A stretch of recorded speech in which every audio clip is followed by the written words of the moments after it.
All right, what's up, guys? So today I want to talk about stomach.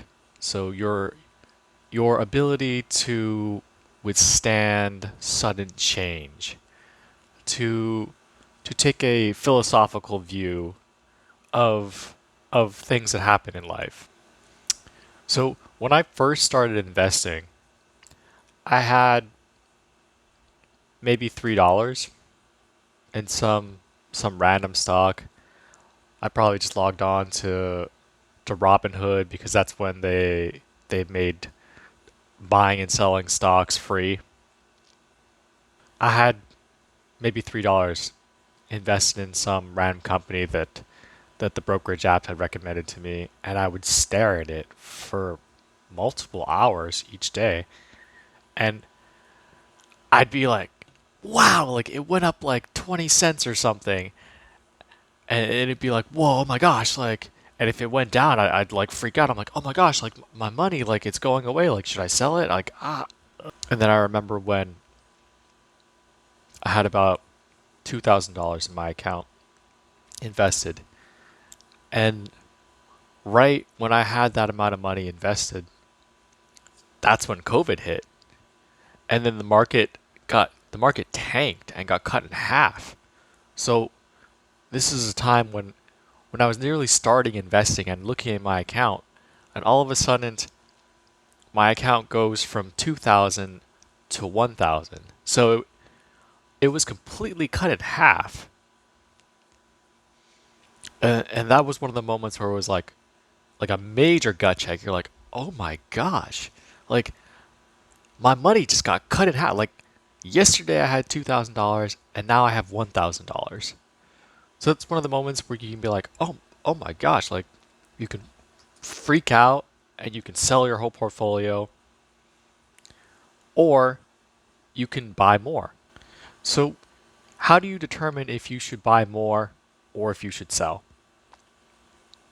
Well, you have to ask yourself, what did you buy in the first place? Did you buy something just because someone told you to buy it? Or did you legitimately buy something valuable? So, if you can't answer this question, then you probably are freaked out about the thing you bought. So, I like to use this example. So, if you bought this house, whatever house you're in, right? If you bought the house, $100,000 for an example, and then the next day, someone came to you and offered you $1 to buy your house, would you freak out and sell them the house for $1? I hope most people would say no. So, what if everyone in the neighborhood was also selling their house for $1? Would you sell your house or would you buy every house in the neighborhood? So, this is where you have to determine if you legitimately bought a good house or if you just bought something because it was recommended to you by some news pundit or some guy on YouTube or whatever. Or if you legitimately bought a valuable house that you see has gone on sale and all the other houses are also on sale. So are you in a strong cash position to go out and buy more houses at a discounted price, or are you going to freak out and sell? Not financial advice. And yeah, starting investing can be scary. It was terrifying when I first started investing. But it's just something that you gradually build up over time. You start small and then you add and you add and then you add and you add and you add and you add and you add. And over time it grows. You don't start with $1 million. You start with the $1 and you go to $2, 4, 6, and it compounds over time. And your ability to manage the amount of money as it grows compounds over time. So the sooner you start investing, the sooner you start setting aside an amount of money from your paycheck or your income or whatever it is, the faster you will be able to grow the amount of money you have set aside, the faster you'll be able to learn and to educate yourself and to build that strong resilience, that strong stomach in investing. And maybe you will make some mistakes. You probably will make some mistakes. And that's okay. You make some mistakes, you figure out what you did wrong, and you continue investing. You continue setting aside money and you continue learning because that's what builds you up over time. If you never try, you have no chance of winning.